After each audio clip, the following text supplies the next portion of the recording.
Swerte at Kaalaman. Yan, welcome back sa aking channel. To po ang Swerte at Kaalaman, at ngayong hapon na ito ay babahagi ko na naman sa inyo kung paano linisin natin ang ating mga anting-anting o ating mga tangan na mga agimat. No, kung nararamdaman na natin na talagang parang hindi na siya umeepekto sa ating mga hinihiling o sa ating mga gamit, no, sa paggamit natin sa kahit anong mga spiritual na pangangailangan, ay wala na pong bisa. Ito lang po ang ating mga gagawin, ano. At para rin sa inyong mga kaalaman, ang ginawa ko po sa aking mga amulet, no, sa ating mga tanga ng mga anting-anting, no, katulad ng ating mga medalyon. Yan, medalyon natin, ano. Yan, Saint Benedict. Meron din tayong batong umo. Yan, meron tayong mag-asawang duwende. Yan, may mag-asawang duwende tayo. At syempre meron tayong Santo Niñong hubad. Yan, papakita ko lang sa inyo. Meron tayong Santo Niñong hubad. Ilan lang yan sa ating mga gamit na mga anting-anting o mga agimat, ano, na linisin natin sila, no? Ang ginawa ko, naglagay tayo ng tubig at saka asin, no? Bali 2 kutsarang asin ang nilagay ko o 3. Yan, nilagay ko para ibabad natin ito ng 24 hours para muling buhayin natin ang ating mga anting-anting o ating mga agimat, kasi sa tingin natin ay wala na talagang bisa dahil nagamit na natin sa ibang mga parte na ating mga hiling o nadala natin sa mga lugar na mga hindi kaaya-aya, ano, katulad ng mga lamay na hindi natin naiwan sa ating bahay na nadala natin, ay dapat pong i-cleanse natin, no, para muling manunumbalik ang kanyang bisa, no. Binabad ko to sa asin at saka sa tubig. Yung mga tubig lang na running water, ibababad natin ng 24 hours, no. Kung ibababad mo ng alas 12 ng gabi, halimbawa tanghali mo rin siya ikukunin at i-cleanse mo na ito. At syempre, pupunasan natin siya, no? Pupunasan natin siya ng tuyo na tela. Pagkatapos niyan, para mas mabisa siya, no? Kumuha tayo ng insenso. May insenso tayo sa bahay o bumili tayo ng insenso, dahil pauusukan natin ito, no? Pauusukan natin ng isa-isa, no? Pauusukan natin ng isa-isa 'yan. Patutuyuin natin sa tuyong tela, no? Bawat isa nito patutuyuin mo. Pagkatapos, pauusukan mo sa insenso, no? Habang nagpapausok ka, ay dasalan mo siya, no, ng kanyang kung anong klaseng dasal ang meron ang ating mga anting-anting o ating mga agimat, no? Kung saan na naaayon na dasal, no, o mga orasyon, para po magkaroon ng bisa habang ito'y pinapausukan sa ating mga insenso. Pagkatapos naman na napausukan na natin ang ating mga anting-anting o mga agimat, ay magdasal tayo ng mga orasyon nila, no? Pagkatapos naman yan, magkuha naman tayo ng kamangyan, no? Meron tayong kamangyan. Pausukan din natin ng kamangyan yan. Paikot-ikutan natin doon. Dasalan nyo siya ng ganun pa rin sa kamangyan para mas mabisa talaga.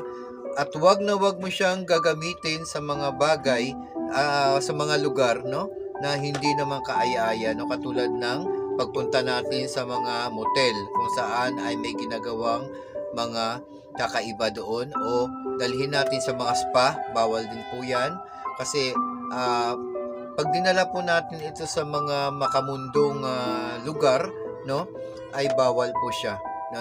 Mawawala yung bisa ng ating mga anting-anting. Mawawala po ang ating bisa sa ating mga dasal, sa ating mga anting-anting o agimat. Kaya po dapat talaga wag nating dadalhin yan kung pupunta tayo sa mga lugar na hindi po karapat-dapat.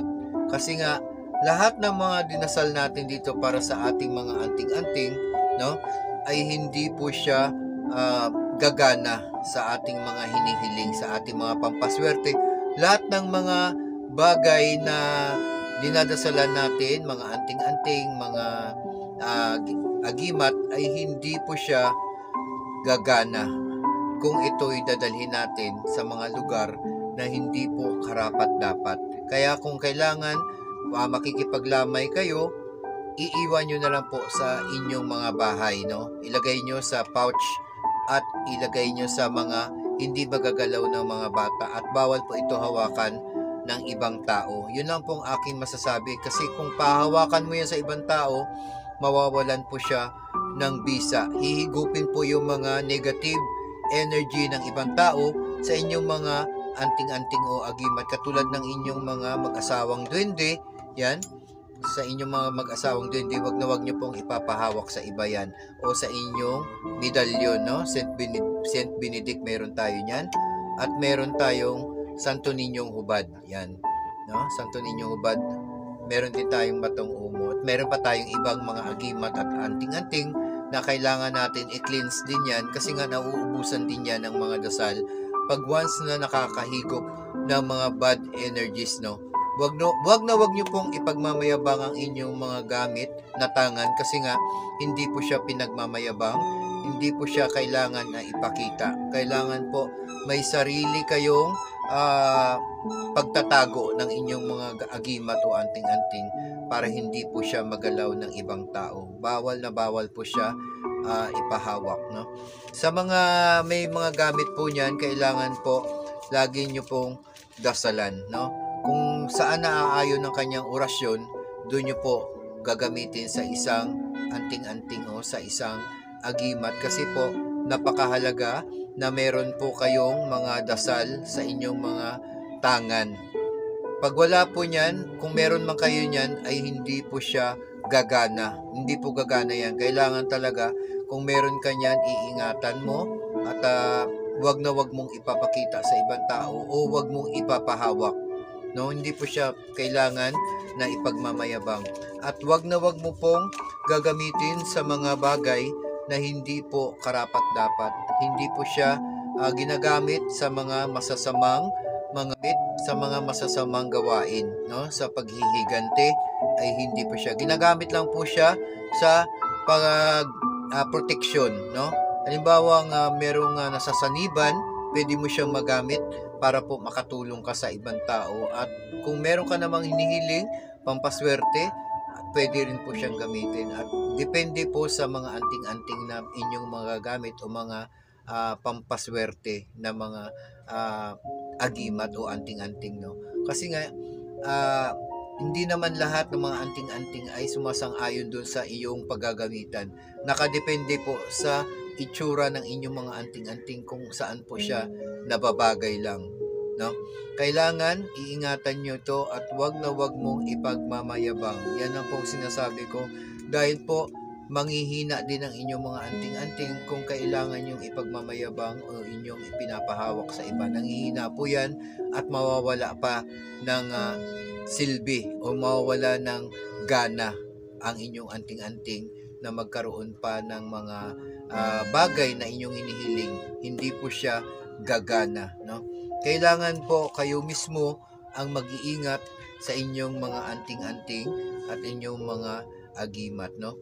Kung meron ka naman yan, kailangan talaga i-cleanse mo, no? At paano ba buhayin yan, no? Ito meron tayong sinulat dito, paano ba buhayin ang ating mga anting-anting, no? Kailangan lang itubog mo yan sa tubig ng 24 hours. 24 hours, tubig na may asin. Yan. At pangalawa, pausukan ito sa insenso, no? Yan nga, sinasabi ko kanina, pausukan ito sa may insenso. Pangatlo, pagbabasbas o magsindi ng kandila, no? Isang kandilang puti, no, sa isang basong tubig at isang basong tubig. Pagkatapos ilulublog mo yung iyong anting-anting o ang iyong agimat doon. Pagkatapos mong dasalan, ay pwede nyo pong inumin yan. Nakadepende po sa inyo. Basta kung malinis naman ang inyong anting-anting at inyong agimat, linisin nyo muna yan bago nyo itubog doon sa tubig at dasalan nyo. At ihip nyo yung pagkatapos nyo magdasal, mag-ihip po kayo sa tubig at pwede nyo pong inumin yan. Para po ang patunay niyan na nag-iisang kayo, parang nag-unite kayo, no, sa iyong agimat o inyong anting-anting. Inumin mo po yung tubig. Ibig sabihin, mapapasunod mo na yung iyong anting-anting o iyong agimat, no? Inumin mo yan. Kailangan linisin mo lang ng mabuti, no? At yun nga, number 4, no, sa pagpupuder o papakain, kailangan may kamangyan ka. Pausukan mo yun ng kamangyan. Yan, maganda rin kung araw-arawin mo, no? Kung hindi mo magagawa ng araw-araw, pwede rin pong Martes o Biyernes mo pauusukan ito ng kamangyan at dasalan mo po, no? Para mas mabisa talaga. At doon po, malalaman mo kung gumagana na, kasi pagka halimbawa umihiling ka, magugulat ka na lang, ay tinutupad, no? Number 5 po, sa pagsasara ng ating mga ginawang pagdadasal dun sa mga anting-anting natin o agimat, kailangan meron kayong mga orasyon dyan na pagsasara ng inyong mga agimat o anting-anting para nga ma-sealed talaga na nandun na sa loob ang inyong mga orasyon o dasal, no? Nandun na sa loob ng inyong mga medalyon man o kahit anong mga tangan ninyong mga agimat o anting-anting. I-sealed mo yan para hindi talaga siya mawawala doon sa ating mga dasal. Isasarado mo ng orasyon o dasal, no? Siyempre, pinakamahalaga pa rin talaga magdadasal ka sa Poong May Kapal, no? 'Yun ang pinaka-epektibo sa lahat, no? Isa na 'yun ang Ama Namin, no? Napaka religious na prayer 'yan ng Ama Namin, napaka mahalaga, no? At napaka makapangyarihang dasal ang Ama Namin. Siyempre yung mga Aba Maria, Aba Ginoong Maria, luwalhati, at saka yung isa, no? Isa yun sa mga makapangyarihang dasal. Wag nyo kakalimutan yan. Siyempre kung meron kayo talagang mga tanga na mga anting-anting o mga agimat, ang isipin nyo po na madasalan nyo ito kasi para magkaroon ng bisa ang inyong mga gamit, no? At gawin din natin na magiging mabuting tao kayo para pagka humiling po kayo ay talagang ibibigay sa inyo, no? Huwag lang natin mamadaliin kasi kung minamadali po natin yan ay lalo tayong matatagalan sa ating hinihiling. Hayaan nyo pong ang Panginoon Diyos ang magbibigay ng ating mga kahilingan, ano? Huwag lang natin mamadaliin. At least nadasalan na natin yan, mag-aantay na lang na tayo na kung kailan yan ibibigay. At syempre, maging mabuting tao ka para mas mapabilis ang pagbigay ng ating mga hinihiling na mga pampaswerte o ang ating mga hinihiling sa Diyos na magkaroon tayo ng magagandang mga bagay na gusto nating makuha sa ating pang-araw-araw na pamumuhay. Kailangan lang talaga pagtiyagaan mo na magdasal at sikapan mo talaga kung gusto mo talagang maging maswerte kang tao, maging mabuti kang tao, gawin mo ito na debosyon, no?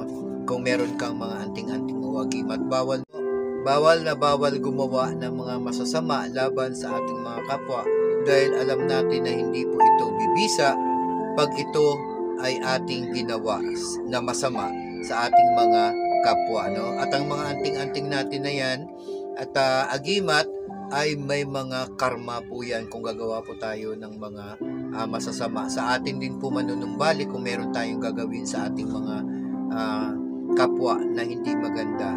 Hayaan na lang natin yung iba, no, na gumawa niya ng mga ganyang gawain nila, no? At least tayo kung meron tayong paniniwala sa ating mga anting-anting o agimat sa mga pampaswerte natin, hayaan natin yung ibang tao, no? Huwag na natin pansinin yung kanilang mga gawain na mga masasama. Alam naman ng Diyos yan kung gaano tayo naging mabuti sa ating kapwa at sa ating mga sarili.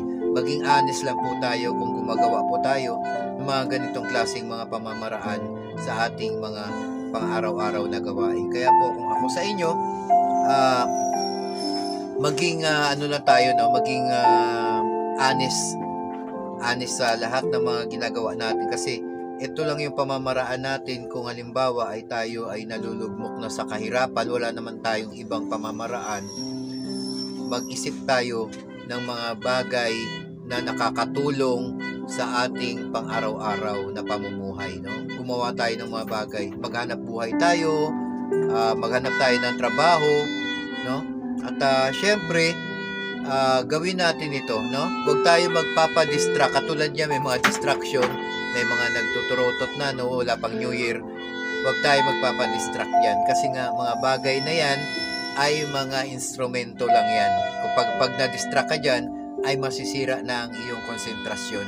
Napakamahalagang bagay po ito para sa ating mga sarili, ang magkaroon ng konsentrasyon. Konsentrasyon na yun ang makakapag-develop sa ating mga kaalaman o sa ating mga paniniwala na ito ay makapagbibigay sa atin ng magandang buhay. No? Kailangan gawin lang natin ito. Tiyaga lang po at pagsisikap ang ating gagawin dito. Kaya po sa lahat ng mga naniniwala ng ating video na ito ay para sa inyo ito at pagsikapan po natin na maging mabuting tao tayo para ang ating mga hinihiling ay maibibigay ng Panginoon Diyos. Magdasal po tayo. Maraming salamat po. At ito po ang Swerte at Kaalaman.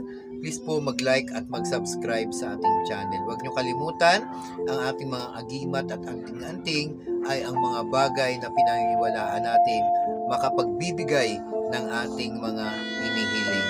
At syempre, magdasal tayo sa Panginoon na lahat ng ating hinihiling ay maibibigay. Maging mabuting tao lang tayo. Maraming salamat sa inyo. Keep safe. God bless po.